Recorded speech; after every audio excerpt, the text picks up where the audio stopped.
ক্ষমতা কখনো চিরস্থায়ী নয়। কালের নিয়মে মহাশক্তিমানের ক্ষমতাও বিলুপ্ত হয়েছে একদিন। কমিউনিস্টরাও হয়তো কখনো ভাবেননি মহাশক্তিধর সোভিয়েত ইউনিয়ন ভেঙে যাবে, কখনো ভাবেননি পতন হবে বিশাল সমাজতন্ত্রের। বিরাট এই সোভিয়েত সাম্রাজ্য হঠাৎই একদিন ভেঙে টুকরো টুকরো হয়ে যায়, আর জন্ম হয় 15টি নতুন দেশের। বর্তমানে রাশিয়ার চরম শত্রু দেশ ইউক্রেনও ছিল এই সোভিয়েত ইউনিয়নে। আজ কথা হচ্ছে বিশ্ব ইতিহাসের সবথেকে বৃহৎ ও অন্যতম শক্তিধর সেই রাষ্ট্র সোভিয়েত ইউনিয়নকে নিয়ে, তথা ইউএসএসআরকে নিয়ে। কিভাবে বিশ্বের বৃহৎ ও শক্তিশালী এই দেশ ভেঙে টুকরো টুকরো হয়ে গেল, আজ কি অবস্থায় রয়েছে সেই দেশগুলি, আজ আলোচনা করব সেই সব অজানা তথ্য নিয়ে। আর এরকমই গুরুত্বপূর্ণ ও ইন্টারেস্টিং ভিডিও পেতে আমাদের সমৃদ্ধ বাংলা ইউটিউব চ্যানেল সাবস্ক্রাইব করে বেল আইকনে প্রেস করুন। আর যদি আমাদের এই ভিডিও ভালো লাগে তবে ভিডিওটি বন্ধুদের সঙ্গে শেয়ার করুন। বিশ্ব ম্যাপে ইউএসএসআরকে আর দেখতে পাবেন না, বরং তার জায়গায় দেখতে পাবেন রাশিয়াকে। বিশাল এই দেশের মোট জনসংখ্যা প্রায় 15 কোটির কাছাকাছি, যেখানে 80% রাশিয়ান এবং বাকি টাটার, ইউক্রেনিয়ান সহ নানান জাতির বসবাস। একসময় রাশিয়াই ছিল ইউএসএসআর এর প্রধান প্রতিনিধি দেশ। 1991 সালের 25শে ডিসেম্বর মস্কোর ক্রেমলিন শহরে শেষবারের মতন উড়েছিল ইউএসএসআর এর পতাকা। সমগ্র রাশিয়া যখন মেতে উঠেছে ক্রিসমাস আর নিউ ইয়ারে, ঠিক এমনই একটি দিনে বিশ্বের মানচিত্র থেকে মুছে গেল ইউএসএসআর এর নাম, আর সেখান থেকেই জন্ম নিল 15টি নতুন দেশ। 1917 সালের অক্টোবর বিপ্লবের পর জন্ম হয় ইউএসএসআর এর, যার পুরো নাম Union of Soviet Socialist Republic. ফেব্রুয়ারি বিপ্লবে জার দ্বিতীয় নিকোলাসকে ক্ষমতাচ্যুত করে এক অস্থায়ী সরকার গঠন করা হয়। তখন মাত্র 4টি রিপাবলিক নিয়ে ইউএসএসআর এর গঠন হয়। এই 4টি রিপাবলিকের মধ্যে ছিল রাশিয়ান, ইউক্রেনিয়ান, বেলারুসিয়ান আর ট্রান্সকোকেশিয়ান। পরবর্তীকালে এটা 15টি রিপাবলিকের সংগঠনে পরিণত হয়। দ্বিতীয় বিশ্বযুদ্ধের পর ইউএসএসআর বিশ্বের সব থেকে শক্তিধর রাষ্ট্র হিসেবে আত্মপ্রকাশ করে এবং তারপর শুরু হয় আমেরিকার ঠান্ডা যুদ্ধ। ইউএসএসআর এর ধ্বংসের পেছনে বেশ কয়েকটি আভ্যন্তরীণ ও বাহ্যিক কারণকে উল্লেখ করা যায়। সমগ্র ইউএসএসআর জুড়ে এতদিন ধরে একদলীয় রাজত্ব চালাত কমিউনিস্ট পার্টি, যাতে দেশের গণতান্ত্রিক পরিবেশ বজায় ছিল না। 15টি দেশের মিলিত সংগঠন হলেও এখানে মূল প্রভুত্ব ছিল রাশিয়ারই, অর্থাৎ এখানে রাশিয়া ছাড়া বাকি প্রদেশের চাহিদাকে খুব একটা গুরুত্বই দেওয়া হতো না। প্রত্যেক দেশের বিভিন্ন নির্দিষ্ট ভাষা ছিল, তা সত্ত্বেও অন্যদের তুচ্ছ করে ইউএসএসআর এর প্রধান ভাষা নির্দিষ্ট করা হয়েছিল রাশিয়ান। ঠান্ডা লড়াই বা কোল্ড ওয়ার চলাকালীন ইউএসএসআর মহাকাশ গবেষণা ও সামরিক ক্ষেত্রে প্রয়োজনের অতিরিক্ত খরচ করে যাচ্ছিল। এর ফলে অর্থাভাবে পিছিয়ে যাচ্ছিল দেশের শিল্প, প্রযুক্তি, ব্যবসা বাণিজ্য। এই সমস্ত কারণগুলির জন্য বাকি রিপাবলিকগুলি এই সংগঠন থেকে বেরিয়ে আসতে চাইছিল।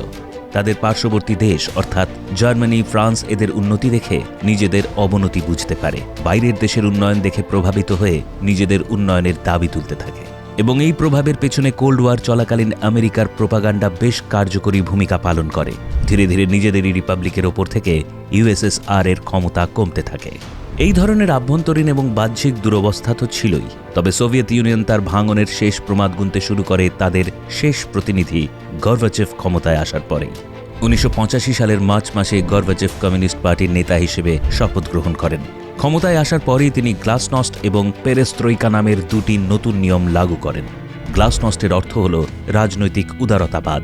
এর ফলে সোভিয়েত বাসিন্দারা স্বাধীনতা খুঁজে পায়। অন্যদিকে পেরেস্ত্রোইকার উদ্দেশ্য ছিল দেশ জুড়ে অর্থনৈতিক সংশোধন। গর্বাচেভের মতে অর্থনৈতিক সমৃদ্ধি লাভ করতে হলে অর্থনীতির উপর সরকারের প্রভাবকে হালকা করতে হবে। তিনি এই সময় কোম্পানির বেসরকারীকরণ ও বিদেশি বিনিয়োগকে উৎসাহ দিয়েছিলেন। গর্বাচেভের দূরদর্শিতা ও কার্যপ্রণালী দেখে আপনার হয়তো এটাই মনে হচ্ছে যে এই মানুষটির জন্য কিভাবে একটা দেশ ধ্বংস হতে পারে, তাই না? গর্বাচেভের এই নতুন পলিসি চালু হওয়ার পর মার্কেট ইকোনমি সঠিক জায়গায় আসতে বেশ সময় লাগছিল। উন্নয়ন তো দূর, অভুক্ত আর দারিদ্রতাই তখন সঙ্গ হয়েছিল সাধারণ মানুষের। ফলে দেখা দেয় বিপ্লব। 1989 সালে পোল্যান্ডের নন কমিউনিস্ট ট্রেড ইউনিয়ন ভোটের দাবিতে বিপ্লব শুরু করে। সরকারের নির্দেশের পরেও সোভিয়েত সেনারা এই বিপ্লব দমন করতে রাজি না হওয়ায় সরকারকে তাদের দাবি মানতে বাধ্য করা হয় এবং এর ফলস্বরূপ সেখানে কমিউনিস্ট পার্টি হার মানতে বাধ্য হয়। 1990 এর মধ্যে এস্টোনিয়া, লাটভিয়া, লিথুয়েনিয়া দেশগুলি মস্কোর শাসন থেকে নিজেদের স্বাধীনতা ঘোষণা করে দেয়। সোভিয়েত সৈন্যরা এই বিপ্লব রুখতে অসমর্থ হয়। এরই মধ্যে গর্বাচেভ তার রিপাবলিকদের দাবি মানতে মিটিংয়ের প্রস্তাব করতে গেলে তাকেই অসুস্থতার অজুহাতে গৃহবন্দী করে দেওয়া হয়। 1991 সালের 1 ডিসেম্বর ইউএসএসআর ছেড়ে ইউক্রেন নিজের স্বাধীনতা ঘোষণা করে। দল ও দেশের অবস্থার পরিণতি দেখে 1991 সালের 25শে ডিসেম্বর গর্বাচেভ তাঁর পদ থেকে ইস্তফা দিয়ে দেন এবং অফিসিয়ালি পতন হয় ইউএসএসআর এর। গর্বাচেভ বিশ্বাস করতেন ভালো অর্থনীতি তৈরি করতে গেলে বিশ্বের সমগ্র দেশের সাথে ভালো সম্পর্ক গঠন করা অত্যন্ত আবশ্যক, বিশেষ করে আমেরিকার সাথে।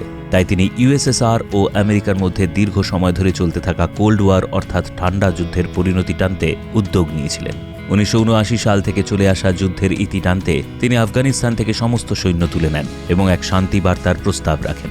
এর ফলে একদিকে যেমন ঠান্ডা যুদ্ধের সমাপ্তি হয়, তেমনি গর্বাচেভকে এই কাজের জন্য বিশ্ব শান্তি পুরস্কার অর্থাৎ নোবেল পিস প্রাইজ দিয়ে সম্মানিত করা হয়। তো বন্ধুরা, আপনারা জানলেন ইউএসএসআর এর পতনের কারণ, কিন্তু এই নিয়ে আপনি কি মনে করেন? এখনও যদি ইউএসএসআর সরকার থাকতো তাহলে কি হতো? আমেরিকা কতটা চাপে থাকতো? ইউক্রেনের সঙ্গেও কি রাশিয়ার এই যুদ্ধ হতো? কমেন্ট করে জানান আপনার মতামত।